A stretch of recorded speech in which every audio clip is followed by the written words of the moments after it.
Hello everyone, good evening सबैजनालाई। नमस्ते सेवन्ने सबैजनालाई। मैले चाहिँ सुमन्त राईको भ्लग स्टार्ट गर्दैछु। आज हामी राई सिस्टर्सहरुको गेट टुगेदर हुँदैछ। स्मल धेरै वर्ष बादमा आएको। उसले चाहिँ प्याज काट्दैछ। आज बनाउने हामीले भेज टाइपो। यहाँ आउँदैछ कसम पनि खादिन पकाउदिन भन्ने मान्छे यहाँ हो, आउँदैछ बुन्दै। उहाँको नाम बुन्दै हो, फेमस, तर खास नाम चाहिँ सुशीला हो। अनि यहाँ छ हाम्रो चिकन होइन, सरी, पोर्क, सुँगुरको मासु। पोर्क पनि के सुँगुरको मासुको यो सेकुवाको लागि म मेरिनेट गरिदिन आँटेको। यो चाहिँ बहिनीहरूले खान्छ। खैरेले धोका दियो हामीलाई। खैरे गयो डेटिङमै त गएको होला नि, भन्नु त मिल्दैन, मार्छ होला, सुने नै हो। खैरे गयो। खैरेलाई दिदी बहिनीहरूसँग खानु मन लागेन अरे। खैरे को भन्नुहुन्छ होला तपाईँहरूले? खैरे यो चाहिँ इग्नोर गर्ने, यो चाहिँ एकदम मिस भएर। खैरे चाहिँ हाम्रो एकलौता भाइ हो। उसको नाम चाहिँ सुमन राई हो। हाम्रो फ्रिजमा मासु मात्रै छ भन्दैछ बुन्देले। सो अब हामी के गर्ने, कसो गर्ने तपाईँहरूसँग सेयर गर्नेछु। प्लिज इन्जोय गरेर हेरिदिनुहुन्छ भन्ने आशा गर्दै यो भिडियोलाई। यहाँ क्याबेज छुरी चाहिँ साह्रै ठुलो भयो, अप्ठ्यारो भयो काट्नु। यहाँ हुन्छ सुमन्त राई।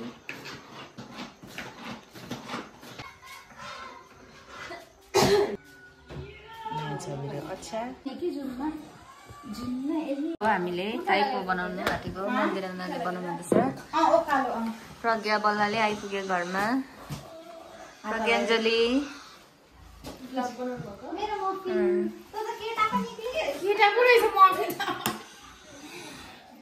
आमालाई भन्छु ल, म हाम्रो आमालाई।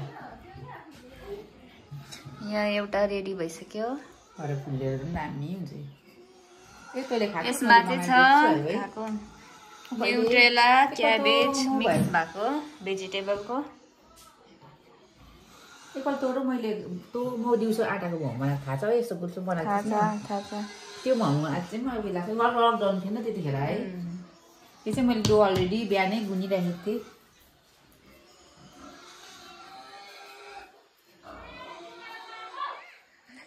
खानु कि नखानु भयो, टाइपो खाँदिन। अचार पनि रेडी भइसकेको छ। 3 को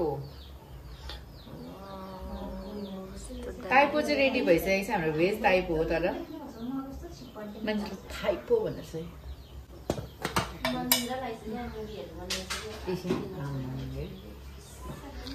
हाम्रो यहाँ चाहिँ नानाले बनाउनु भएको टाइपो।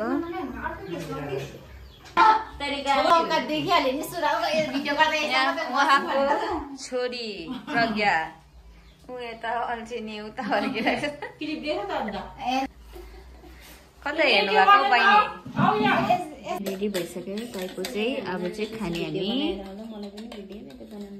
त्यस्तो हुँदो रहेछ हौ है, हामीलाई त साथीले क्या।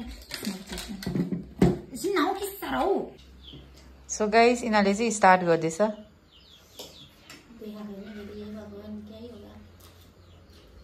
दामी मिठो भयो।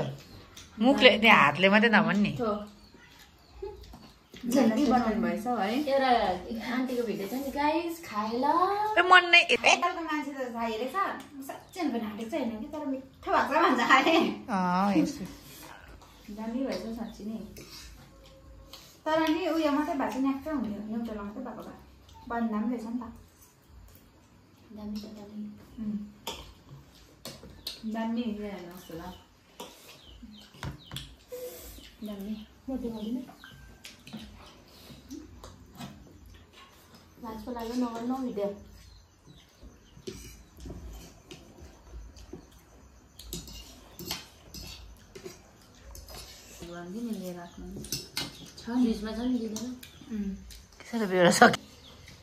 त्यो मेरो जुस होइन, बाबुको जुस पो त।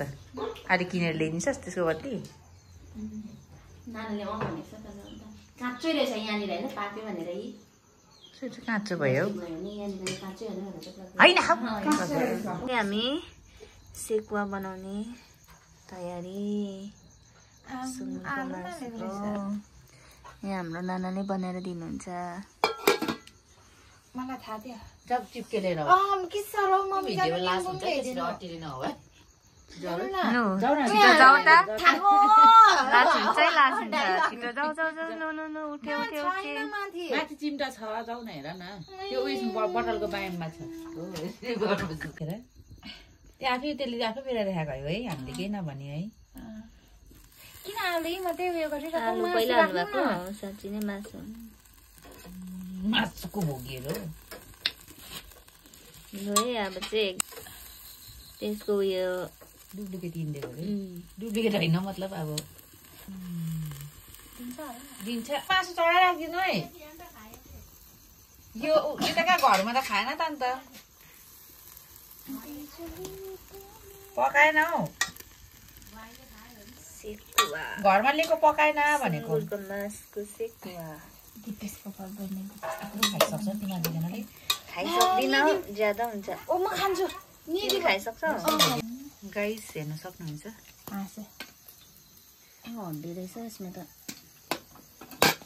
हाँसिदे नि चिक्का हाँसिदे आलु खानु हेर्नु मसला स्पाइसी चटनी यस्तो गरेर